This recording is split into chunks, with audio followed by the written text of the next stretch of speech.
Welcome viewers to the second blog of KAIZEN2KAIROS. This is a blog where essentially explores the meeting space between preparation and opportunity. Kaizen, as you all understand it, is the Japanese term which signifies continuous improvement. And Kairos is actually a Greek term that looks at a magical moment when many things happen. It is almost the point when it is that inflection point when really magic happens. When preparation meets opportunity, that's when things happen. So this blog sort of is exploring that space. Today's idea that I have and I want to talk to you about, it's called Meet Me. Now, when you hear the term Meet Me, what strikes a bell? For me, when I hear Meet Me, I think of meeting someone, physically shaking hands, saying hello, meeting someone. But when you meet someone, who do you meet? And more often than not, we don't show our true selves to people when we meet them the first time.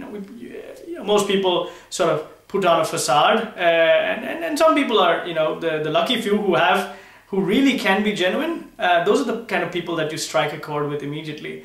And the people that you meet and you like, that's where I think the souls really connect somehow. And the more you find people like that, people, what you see is what you get kind of people, if you will, somehow it brings a lot of satisfaction to me. That you don't have to go through, it's almost like, peeling layers to get to the core of who they are. And if they can show you that authentic person in the first meeting, it makes life that much easier. So that's the first interpretation of Meet Me, sort of your authentic portrayal or perception to others of who you are. The second version of Meet Me is more a verb, as I would think of it.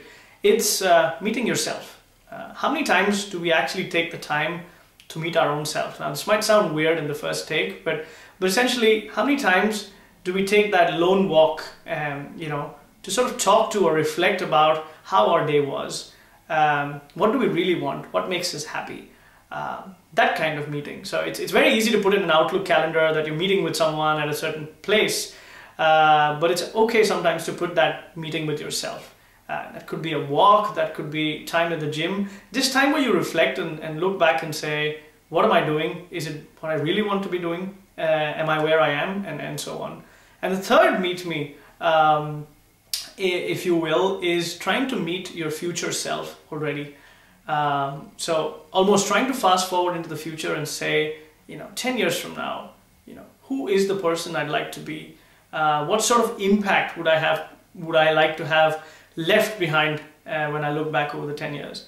And then backtrack and say, well, if I really want to get there, how do I get there? So sort of meeting a future version of yourself, and then backing up and saying, okay, if that's really who I want to be, then how do I work towards it? And I think you will be amazed when you meet yourself and sort of really ask yourself those key questions. What makes me tick? What makes me happy? What is my sort of raison d'etre or reason for being? In this earth, in the world, what is my purpose really? I mean, you ask yourself that question, you'll be amazed at the clarity sometimes you will get. Now, it's not easy to be able to follow that, but more power to you, as I'm sure you'll take more time to reflect. So 3 Meet Me's, if you can be authentic to the world and show them who you really are, and that comes again with self-reflection and actually knowing yourself.